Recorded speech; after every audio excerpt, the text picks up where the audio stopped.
Assalamualaikum warahmatullahi wabarakatuh.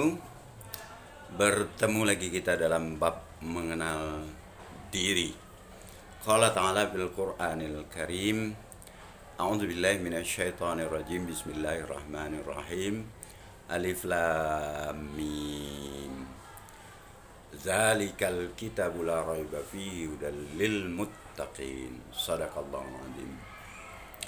Bila pada pertemuan sebelumnya kita sudah mendapatkan penjelasan bahwa fondasi dasar untuk mengenal diri adalah dengan mengharapkan tulus ikhlas kepada Allah SWT, berserah diri agar dipilih oleh Allah menjadi hamba-hambanya yang diperkenankan dan diridhoi untuk mengenal diri. Pada bagian ini kita akan membicarakan Allah yang mana. Nah, sebaik-baiknya informasi atau penjelasan tentang Allah itu adalah yang ada di dalam Al-Quran, sebagaimana disebutkan atau difirmankan Allah dalam ayat yang saya bacakan tadi. Zalikal kitabu la raiba fihi hudal lil muttaqin. Quran ini atau kitab ini tidak ada keraguan di dalamnya, petunjuk bagi orang-orang yang yakin. Nah, Allah yang kita maksud adalah Allah seperti yang dijelaskan di dalam surah ke-114, yaitu surah Al-Ikhlas, yang bunyinya Bismillahirrahmanirrahim. Qul huwallahu ahad. Katakanlah Tuhan itu ahad. Bila kita perhatikan, kata ahad ini cuman sekali disebutkan Allah untuk dirinya di dalam Al-Quran.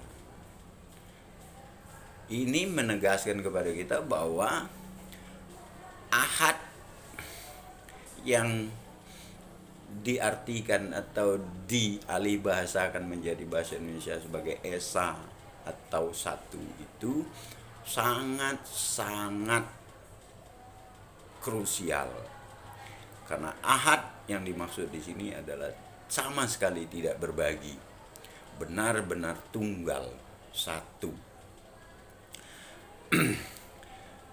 Itulah Tuhan. Kalau dia dua, tiga, berdampingan, itu bukan Tuhan. Kita hanya diajarkan Tuhan yang satu atau Tuhan yang ahad.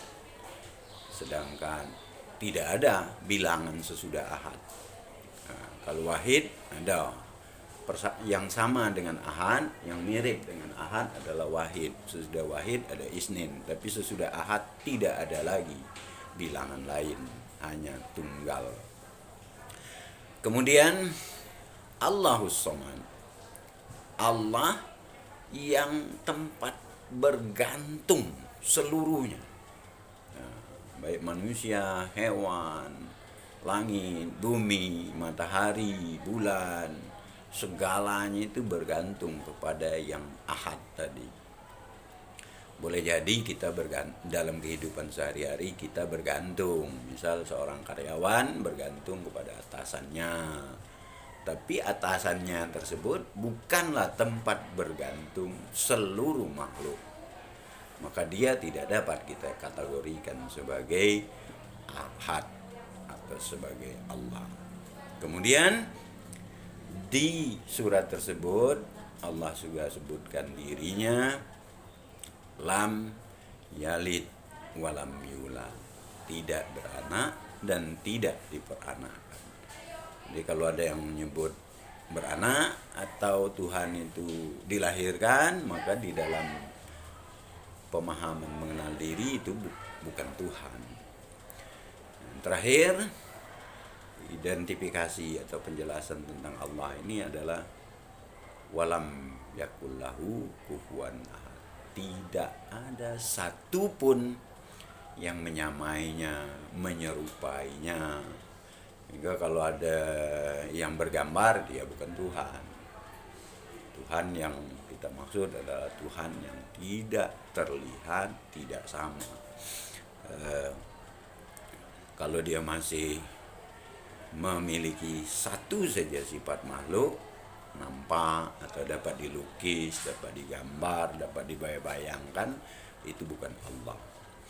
Nah, jadi jelas dalam hal ini, dalam mengenal diri, maka pondasi dasarnya kita harus berserah diri, memohon ridho dan perkenannya, yaitu Allah yang tunggal, yang tempat bergantung seluruh alam semesta dan makhluknya, tidak beranak dan tidak diperanakan, dan tidak satu pun yang sama dengannya, apalagi atau menandinginya, apalagi sama menandinginya.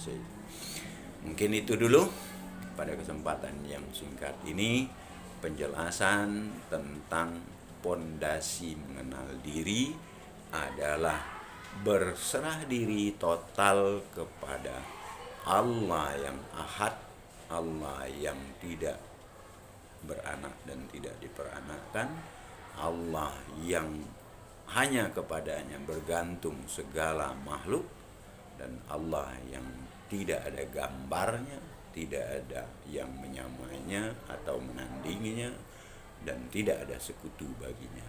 Demikian. Billahi taufiq wal hidayah. Wassalamualaikum warahmatullahi wabarakatuh.